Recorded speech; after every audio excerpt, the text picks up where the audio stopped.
basically what we have here, marks are going through scrutineering.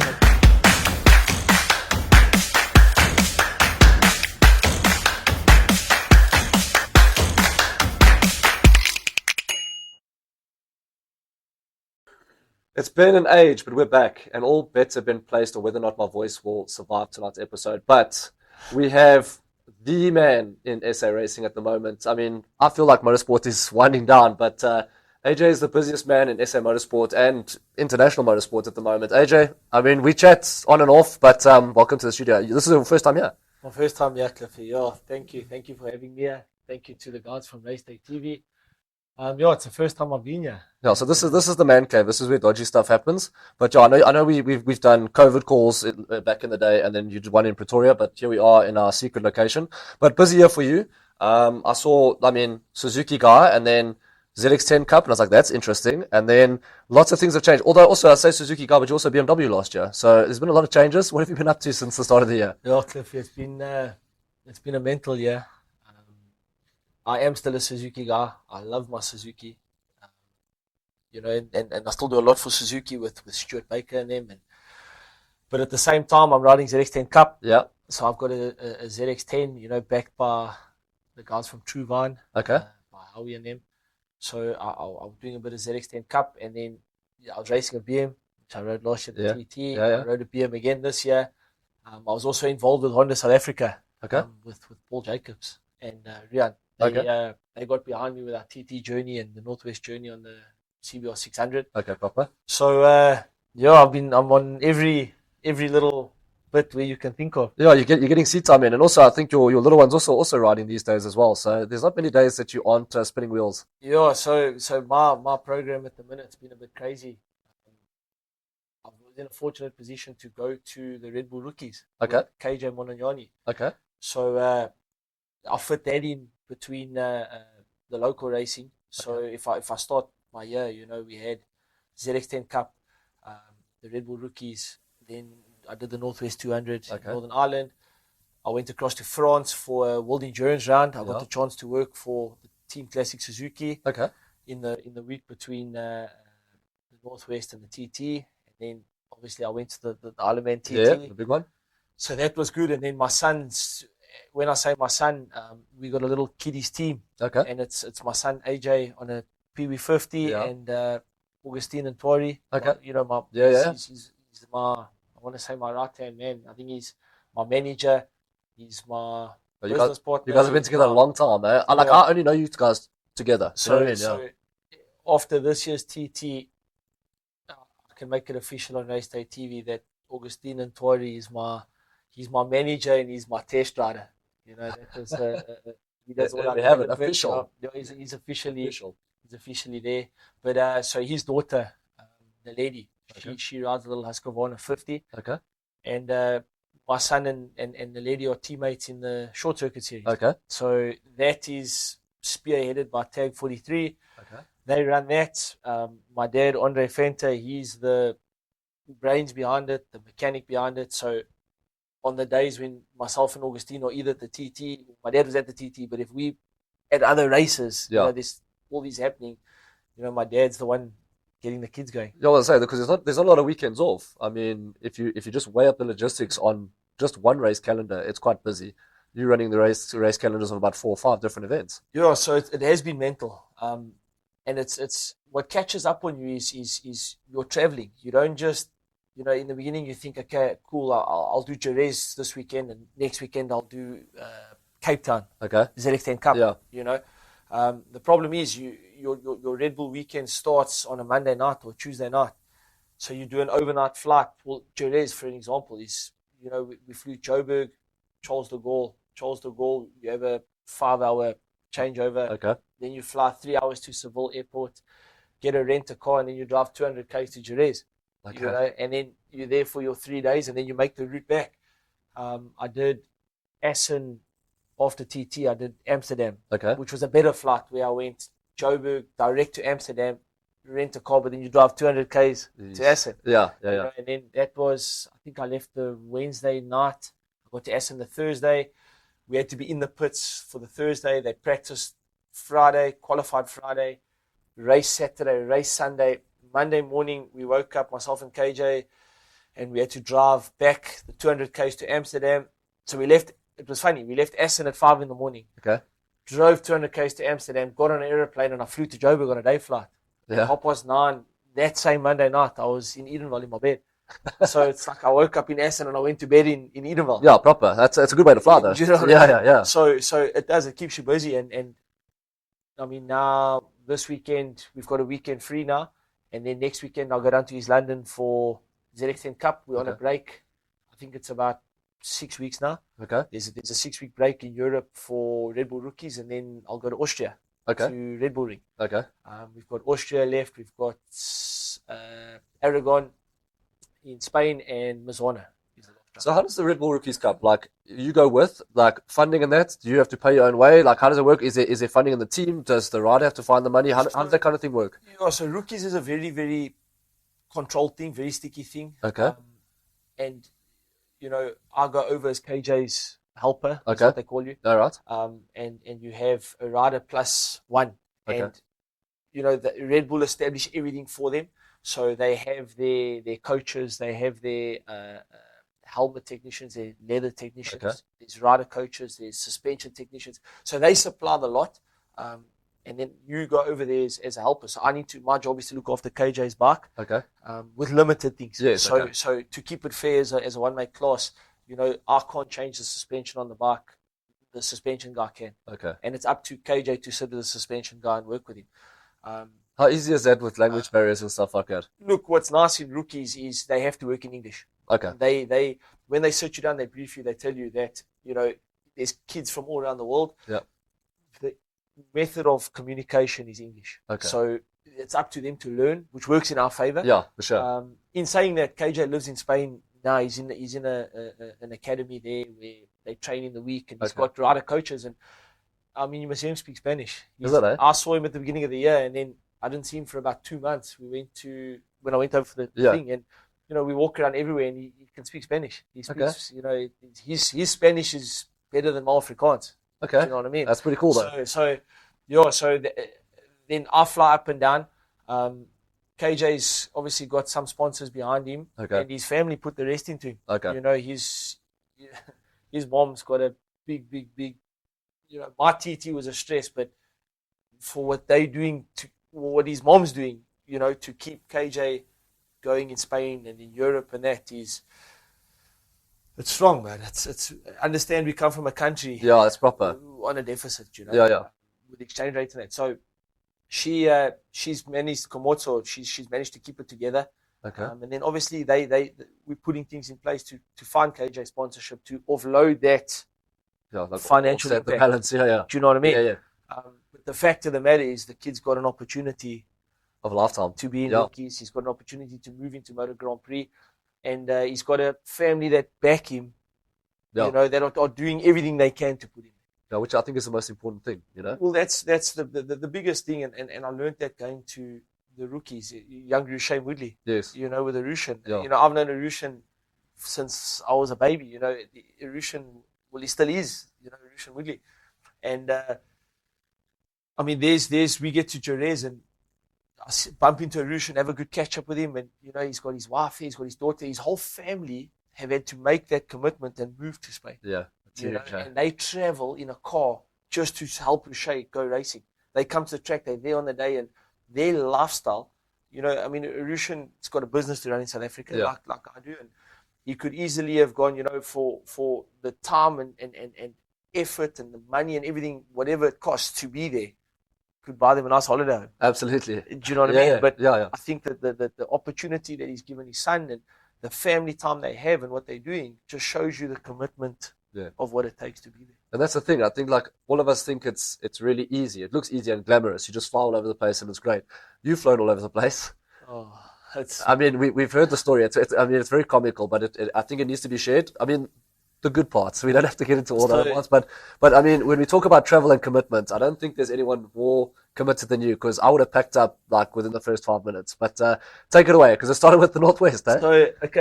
So my journey, we did Jerez. Obviously, I was over with KJ for the Jerez round one MotoGP round. I flew back the the Monday night, sorry, and I landed the Tuesday morning. Then I had 4 days off, and then obviously my racing took over.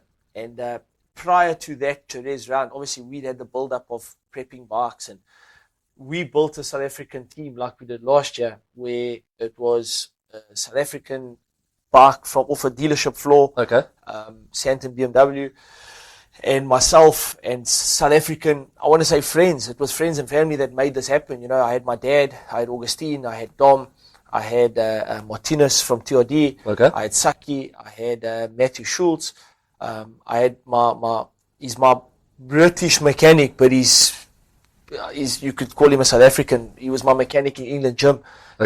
He came over, and you know, we put this team together to go road racing, and we put a bike in a box and we sent it across, and it sounds quite easy. Yeah. But the logistics of getting the stuff organized, you know, was a nightmare. It was mental. You know, Skynet went out of their way to make it happen like they did last year. But then the Monday before we went to the Northwest, Skynet, with a few issues out of their control, weren't in a position to help us get the bikes the full distance. Oh, last minute .com. And these things happen, but you know, and this is 4 days before the round, and it was through no fault of themselves. You know, I sat and we speak openly with them. They're good people, but we had to get the money together to finish that journey. So that was the first thing. We had a tire sponsor on board that also everything was all done and put together, and they also complicated reasoning, but they were not able to fit the tire bill, which was about 100 grand. So we had to find the money to finish the trip on the bike. We had to find the money to pay the tire bill. Obviously, we'd committed to an Irish team going over. You know, I rode the TH Racing lightweight, the Super Twin, and the 600 for the Northwest, and then for the TT. So that had happened. Then, unfortunately, Michael White was coming to the TT, and he also battled to get funds together to make it happen. So we were just in a big thing. We were still trying to get my bike built. We were waiting for some parts, and obviously you're moving your budget in different places, and by moving your budget around, you're not buying these parts right now. So it did put a big impact on us. Then the bikes left half. When I say half built, like this, we had no suspension, we had no exhausts, we had.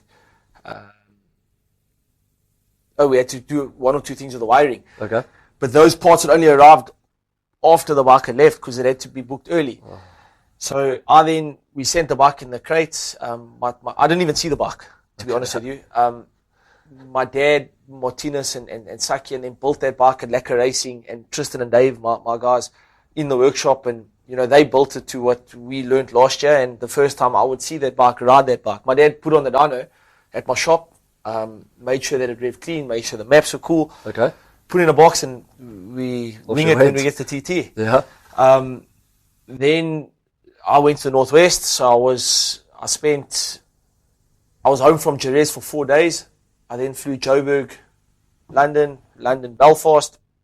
I got to Belfast, met the TH Racing guys. Phenomenal people. From the get-go. You know, sometimes I mean, I'm arriving in Ireland with a bit of pressure, with a bit of stress, you know, and you don't want to give that negative or offload that onto these guys. You've got to keep face.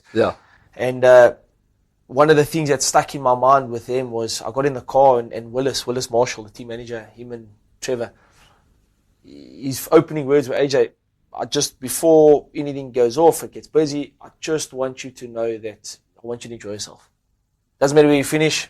We got good motorbikes, we got good teams, but understand why we're doing this. We're good because it's fun. That's you know, and it takes, as a rider, it takes a lot of pressure off you. Yeah, for sure. Yes, I was going to the Northwest 200 as a newcomer, so I had no pressure. From the organizers, from everyone, they give you that 2 or 3 year to learn. So that did help, but in the back of my mind, I had my BM project that I was still trying to get finished, you know, and make sure that I had everything in place. So anyway, I then got to Belfast, and we were there for a week and a half for the Northwest 200, which went fantastic.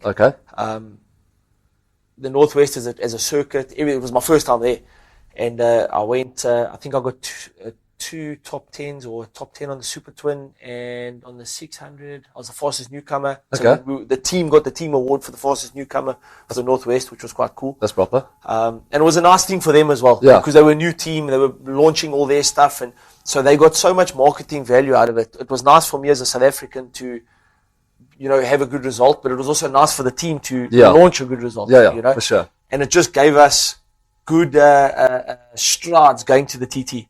Okay, because I was riding the same bikes there. So I finished at the Northwest the Saturday night. I caught a flight out 2 a.m, flew to London. I then stayed with a friend of mine, Nathan Columbi, that runs Team Classic Suzuki. Okay. You would have known them when they came here for the SATT. Yes, yeah. The Danny Webb's bikes. Yes. So they had a World Endurance round in France at Paul Ricard the following weekend. Okay. I needed to kill a bit of time between Northwest and TT. It was too expensive to fly home. Okay. So I moved down to London. Okay. And I worked with Nathan. I worked in the shop. And that was also, I got there the Monday. We did work Tuesday, built the bike Wednesday. We loaded Thursday. We drove to France Thursday morning. Okay.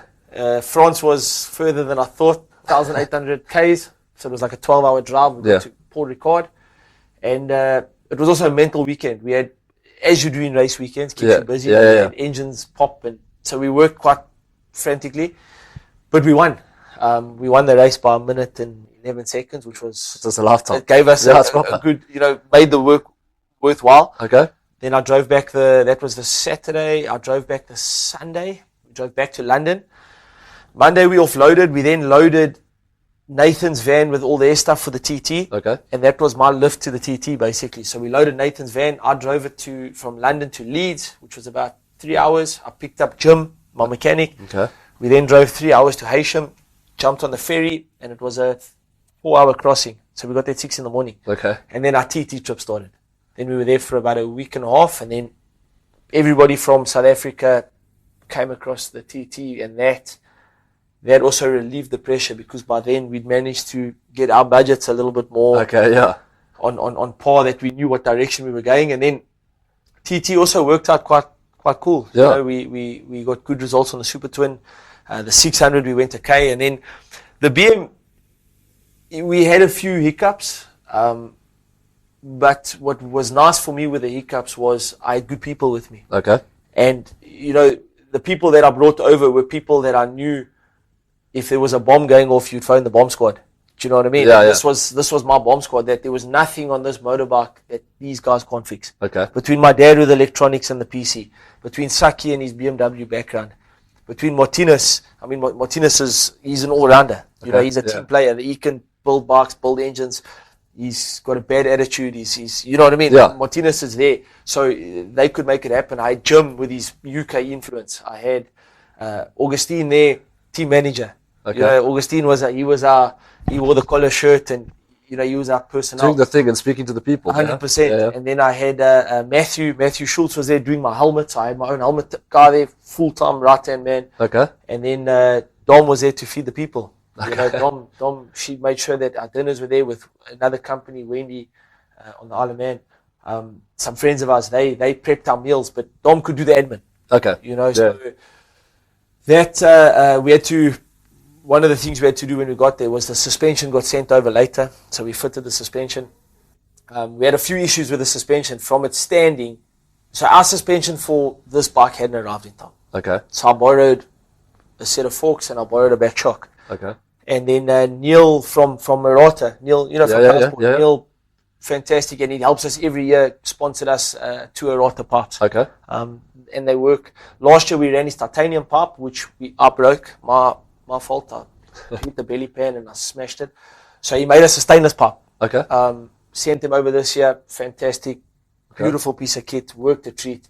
So big thank you to Neil. But again, you did give him the R&D. I mean, that's where you 100%. need to test these things. Exactly. Yeah. So all the issues we had last year, and it broke because of the TT course, yes. not because of the Rota pipe. Absolutely. Yeah. But everything that we fixed from last year, we fixed this year, and they didn't miss a beat. We had double springs, we had new mounting points, we changed the end can. So yeah, fantastic effort, and the fact that Neil could also put them in a box and ship them across to me, You know what I mean? You can't ask for better service. Yeah. So, and thankfully Neil also chucked in my suspension. Okay. So the suspension came across, and while we were checking the K-Tech stuff, we noticed I wanted to see what springs were in the forks, and the gas pressure, they needed servicing. So I went. I've got a friend in the paddock from K-Tech, from Shock Logic, and he had a look at the forks. He said to me, "Look, AJ, I'm a little bit flat out now. It's not going to be fantastic to ride, but it's not dangerous." Okay. So I bolted them back in, and I did the first 2 nights practice with wobbly forks. Then, which is exactly what you want to hear just before you go. It's not ideal, but it was after what we'd been through. The fact that we were there, I was happy. Yeah, fair enough. Then the back shock I thought was fine. End of the first race, I had a bit of movement out the rear, and I was under the impression when you ride on the road, it must move. Okay. But to me, it was getting worse and worse, and same thing, the bladder in the back shock had blown. Okay. We didn't know about it. And it was never an excuse because I did 126 in the first race. Okay. And it was my fastest lap time with the blown back shock. Okay. So maybe that's why I went fast, you know. Yeah. It was just funny that due to lack of preparation, we had to work these out there. Yeah. We then bought the second-hand Motec system for the bike from some guys here. And unfortunately, we could only test the Motec when we got there, and that also had a problem. So we had a broken throttle. So that we lost 3 nights trying to fix that. So that also affected us a little bit. But all of these things happen, you know, it's character building. Yeah, for sure. But you build the characters. Exactly. And by the time the race came, the results were there. Okay. So come race week, not one bike missed a beat. I had one issue in the senior race that held me back a little bit. The brake adjuster vibrated off. Okay. And I went down Bray Hill on the first lap, and I went for the brake lever, and it kept turning the brake lever in. So every time I pulled the brake lever, it would come to the bar. Sure. So that did hamper me a bit, which we came in for the pit stop, duct taped it, and we rode. But going by our results, everything that happened, I'd take with open arms. Okay. If that makes sense. Yeah. Because there's guys that have been to the TT that blew up engines, that have crashed, so my worst issues at the TT were problems that we were able to fix. Yeah. I'll take that with open arms. Yeah. Yeah. So I mean, you've obviously it's been a challenge, but if I listen to how you speak and the way we've chatted off air, that there's obviously plans for next year. There's a love affair. You keep going back. So what's on the plans for next year? So 100%, I'm going back, and it is a bit of a joke as well. And I'll get to the joke now. But I'm riding the TH Racing CBR 600 again, Okay. and the Super Twin bike. We want to build a BM for next year. Okay. We want to carry on, try and see if we can pursue what we're doing now. Because every year, what we did last year, we did 125.3. Okay. This year we did 126.4, 126.5. Okay. My ideal is 3 seconds off 128 mile an hour lap. Okay. And this year made me decide, or not made me decide, but getting the good results we did on the TH Racing bikes and obviously improving more and more and more on the BM, it also made me make that decision or convince me that my job is to ride a motorbike. Okay. In the sense of, you know, the TT is actually good for me. Okay. I love the TT. Yeah. It's a proper roller coaster, but at the same time, I have the opportunity to do it, and we're starting to knock on the top end of the doors of the 128. We're getting closer to 135. I'm still a mile away. Okay, and there's no doubt about that. But the fact that we're doing 128 mile an hour, it's not hanging around. Yeah, that's correct. So it means that I need to tell myself, AJ, you can race the TT and you actually go quite lekker. Yeah. You go well. So one of the reasons why we weren't going back next year was with my Mrs. Dom.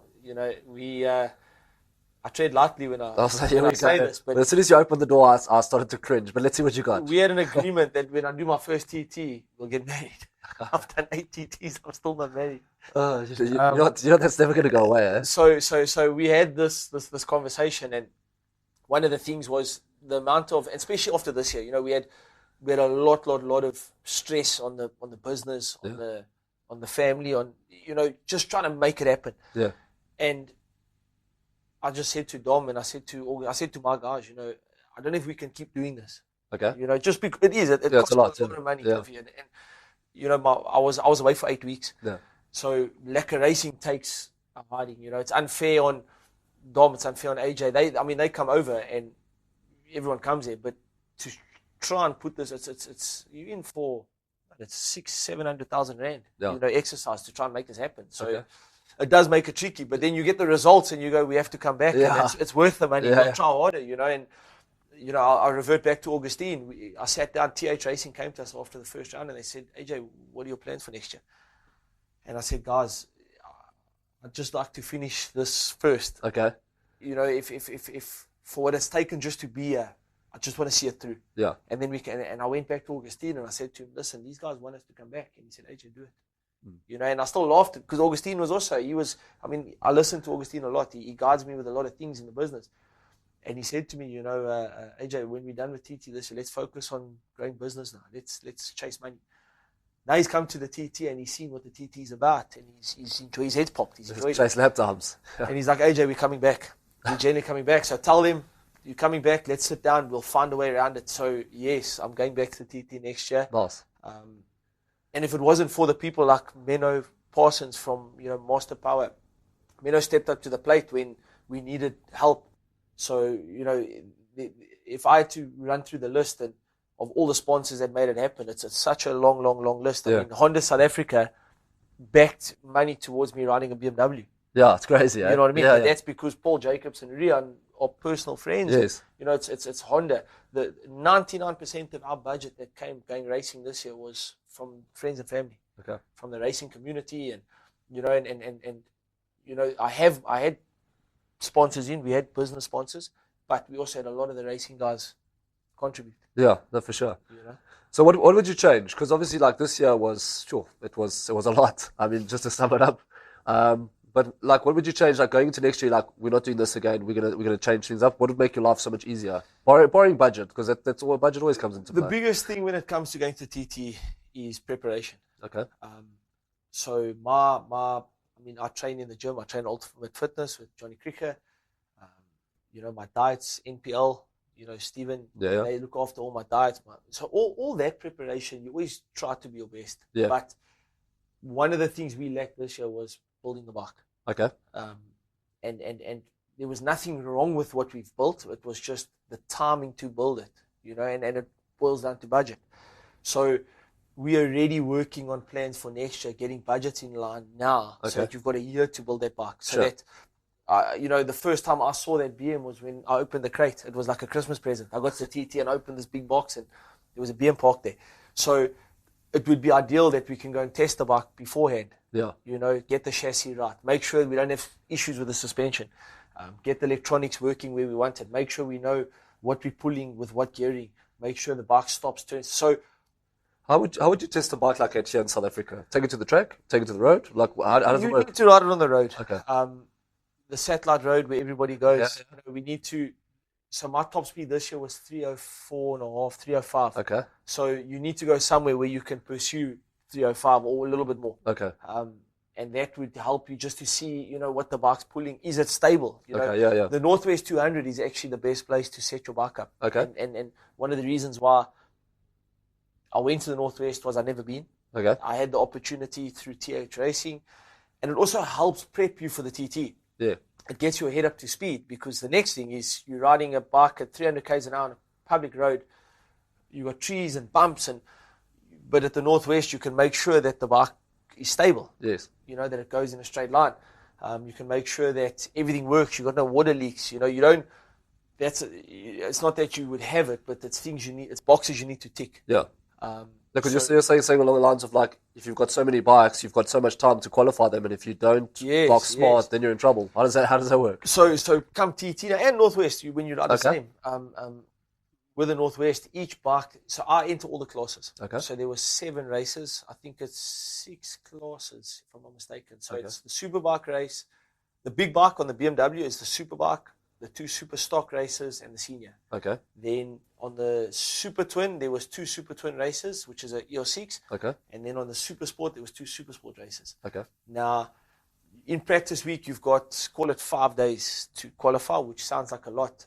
But each bike has to have completed 3 laps of the course. Okay. So they normally allow 80 to 90, depends, 80 to 90% starters in practice week. Okay. On the big bike races, your super bike and your senior is a 6-lap race. Okay. So you only allowed 50 people. Okay. For the other races, 60. Okay. So there's a couple of guys that don't make it. unfortunately, they don't make it, you know. Yeah. And sometimes it's by pace that they're Yeah. not quick enough, or they're learning, and sometimes it's through problems. Yeah, just issues. Yeah. You know, where you don't get a lap in. Yeah. I went over to TT in 2019. I went on a 600. I did 3 laps on it that I never finished. I couldn't race it. I didn't qualify. I parked it.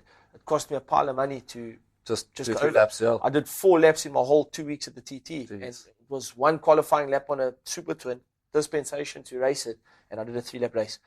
So it is very crucial to qualify these bikes, so you don't want problems in practice week because weather restrains you. Yeah. Okay. So if they cancel a night, or if there's an incident that they cancel it,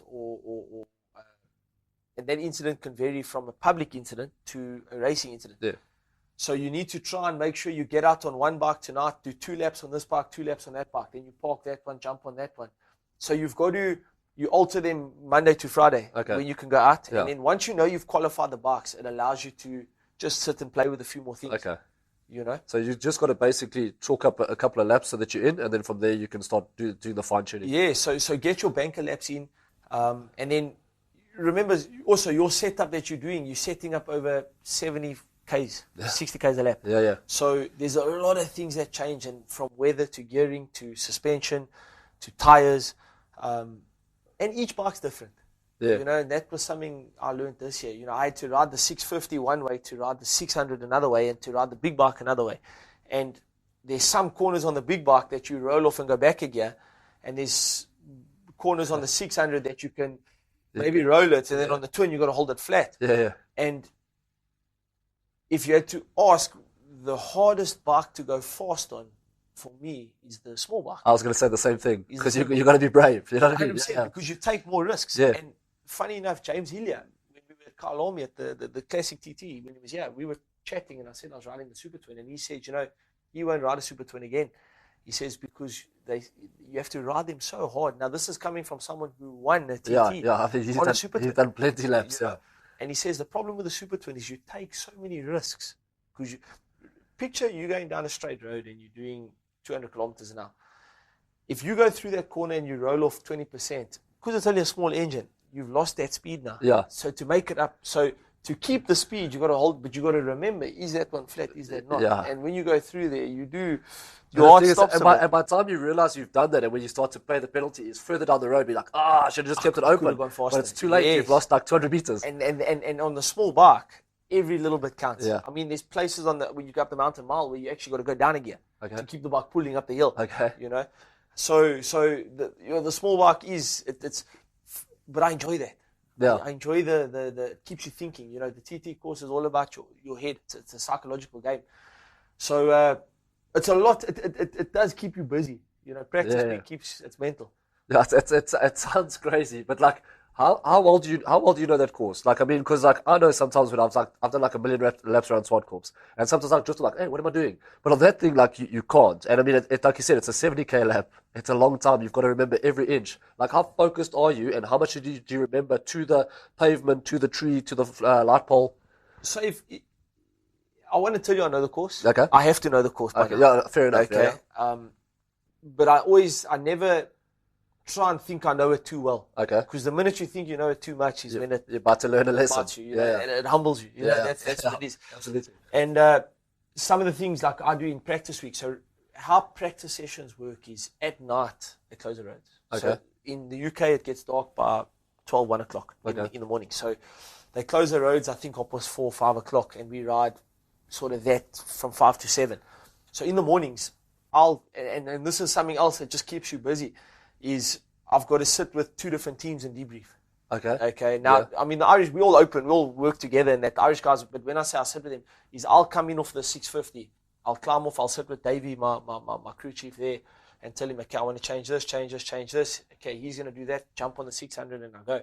Then I'll come back in, chat to him again, jump on the BMW with my guys, and I'll go. Or I'll do the 650, then I'll ride the BM, and then ride the 600, so that they've got time to make a change, and then I can go through. And then when the session's finished, we walk down to the awning, then I'll go and sit with the boys in the pit, have a cup of tea with him. We discuss the session, get a plan together. Then I go sit next door and I have the same discussion with our guys. Hectic. Okay. You know? Yeah. So there's, I get all of that done in the evenings so that come the morning, I'll go buy fuel, go get my tires, go get everything sorted. And then what I try and do is all the South Africans that come over, we had some friends there. Yeah. I met at least 100 South Africans that I didn't know. Okay. That's cool. A lot of them. Yeah. And a lot of the time, I've got a van that I lend from Jacques. And I put them in the car and they go for a lap. And I give them an experience where we can drive around the course and I talk to them. Okay. And one of the things of me talking to them forces me to learn. Just run it through in your mind. Yeah. I drive laps in the van, all that, and I love it. And I take them, it's a bit of a tour. Yeah. You know, so we go through and I can tell them I come through here, I clip fifth gear here, you aim for the hedge, you turn in there. So the biggest thing with the TT course is you've got to know the road and you've got to know the town. You've got to, and believe it or not, if the TT course is here, you need to know what's around it as well, because if you break down, you've got to work out how to get back. Okay. So if I go out on the 600 and it breaks, you know, I have an oil leak, I can stop, jump off that bike, take my phone and try and find a way, borrow a bike, borrow, and see what you can do to get back to jump on the BM. Okay. So you don't lose that night's practice. Yeah. So your there's a lot happening. Yeah, for sure. All the time. Yeah, for sure. You know? You say like there's a lot happening as well. Like you're talking about like a lot of people with you and stuff like that. But you also had like you took on a few stowaways as well. Also there were people just joining you as well, which is quite a good story. So I figure we throw it out there. So we had I mean there was 11 of us South Africans. Okay. That came over, and then I want to tell you I probably met Cliffy, say 30 to 40 just guys from racing. Okay. You know, local guys here. You'll probably know them. Leon Horn. Yes, yeah. Leon was over. Rian, he was over there. Okay. Derek Jacobs was over there. And it's nice for the South African guys to come over. Yeah, I think you guys going gives that a bit more purpose and a bit more vibe to the atmosphere and to the event, which is LEKKA, you know. And for me, like, what was also nice is I can sit and explain TT to people, but it'll never make sense. Yeah. You know what I mean? It's so difficult for me to sit and there's so much to talk and I can talk for 2 hours. When you're there and that first bike comes past you, you'll be a different person. Yeah. You know, and I always say it, if I can tell people, go to the TT. If they need any advice, anywhere to stay, I'll help them. I like to just share that experience. Okay. Do you know what I mean? Yeah. So they can come there. I mean, we took Derek and Leon, the first night's practice, we took them to top of Bray Hill. Okay. And there's a friend of ours with a house where the bikes come at you. Okay. You know, and they all came back, and it's funny because I like to see people's reactions. Yeah. They either hug you, they either look at you like there's something wrong with you. Well, they need a change of underpants. 100%. Yeah. You know, so and then I send them to places to watch that I've learned on the course, and everybody comes back with like it's mental. Okay. You know, so it's a special place. Okay. Awesome. So I mean, it's been a busy start to the year. What's left for the rest of the year? Because it's still a lot of racing, a lot of riding. What have you got on the calendar? So there's still plenty happening. There's this weekend we clean. Okay. For a change. Yeah. This weekend I've got a weekend to breathe. Okay. But I'll probably prep my ZX10. Okay. I haven't ridden the ZX10 Cup since I think it was February. February. We had ZX10 in Cape Town. So the bike was down with the sponsors, with Truvine, with Howie, and the guys from Volt Markets in their office. They've had it parked there. And actually on the way here, I was on the phone to Howie arranging to get the bike sent up to Joburg. Okay. So I can prep it this weekend, just remember make sure the battery's charged. Okay. And then next weekend we go to East London. Yeah. So I'll do ZX10 Cup in East London next weekend. Then I think it's 3 weeks. We've got Austria. Red Bull Ring. Yeah. You're going with KJ? With KJ, so I'll do Red Bull Ring. We've got Aragon and we've got Mazzano. So there are those 3 left for the year. Okay. How close are those together? Pretty close? Yeah, I think it's about a month apart. Okay. So it's a lot of moving. Yeah, I think there's 2 in the end of September. Okay. If I'm not mistaken, and then 1 early October. Okay. Then so I've got that. Then I've got ZX10 East London. We've got ZX10 Kyalami, and I think there's a Red Star. Yeah. I've got the short circuit coming up. Yes. Where the kids are riding. Okay. That's at Vereeniging. Also, I think it's 2 weeks' time. Yeah, it's close. Yeah, it's pretty close. So we've got that happening. And last weekend I was at Red Star. there was a club race there, the MRSSA, or was it the Yes, weekend before? yeah. I think it was So- the weekend before. Yeah. Yeah, so we've got, there's plenty of racing happening. And yeah, we'll go till the end of the year. That's it, man. Nice, man. So, yeah, I'm not going to keep you too much longer. Obviously, like, there's so many stories we can still grab you for later on in the year. Moving on, just as you mentioned, with the calendar of events, MISS say that the next round goes to Kalami. Kalami, yeah. In August. That's going to be a LEKKA one. That'll be a big round that. I'm going to try and enter as well. That's what I want to do. What will you ride? Well, I've moved my Suzuki now, so I'm probably going to ride my ZX10.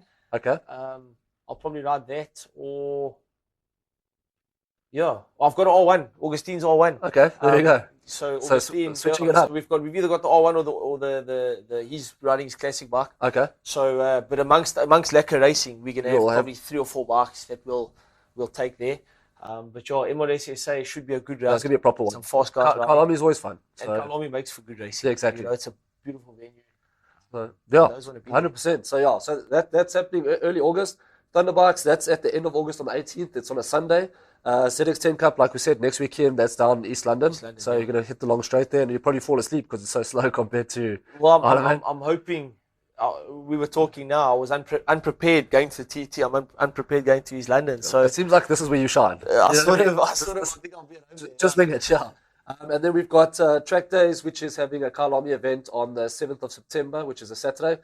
Book early because they need numbers to make that event happen. And then you said short circuit, that's 2 weeks' time, I think, for Renegade. Yeah, so, there's short circuit there, and then also just touching on the Track Days thing. I was on the phone to Dave. okay. What does old Dave say? They're busy putting it together, and exactly like you're saying, Cliffy, you know, book early because obviously they plan for it and Yeah. they need to pay Kalami and make it happen.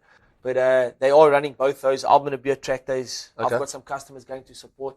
Okay. And yeah, get entered early. Get on the Track Days website. Yeah, it's proper. Like I did the last... four something. Yeah, I did the last event with them, and there's so much track time. It's Yes. ridiculous. And I went with shoddy tires, and they look better when I left than when I arrived. So yeah, Yeah, it's so if you next can, level. and also, I mean, Dave and Honor run a good thing. They You know, do. that's the only real track day that's still running. Yeah, you know, pretty remember much. we used to have a lot of track days back in the day. Honor still does his classrooms, and Yeah. you know, teaches the guys. Dave still rides with them. There's instructors, a couple Yeah. of racing guys. Yeah, it's LEKKA. So yeah, get to Kalami. So yeah, good event. So yeah, that's what's happening in the racing, and then just closing out on the MotoGP. It's obviously summer break, but we've got Aister leading the way by a couple of points, and then it's Combrink and Wayne N. These oaks always fight it out every year. So come on, guys, don't forget to make your picks, and let's upset the apple cart for a change. But that's my song and dance, AJ. Dude, thank you so much. It's been awesome. Thank you. I'm so glad you did all the talking so my voice could survive. But yeah, we'll catch you soon for sure. Perfect. Thank you very much, and once again, thank you to Raceday TV for us, you know, for having me here, and we'll catch up soon. Closing out, finger guns. See you guys later. Cheers.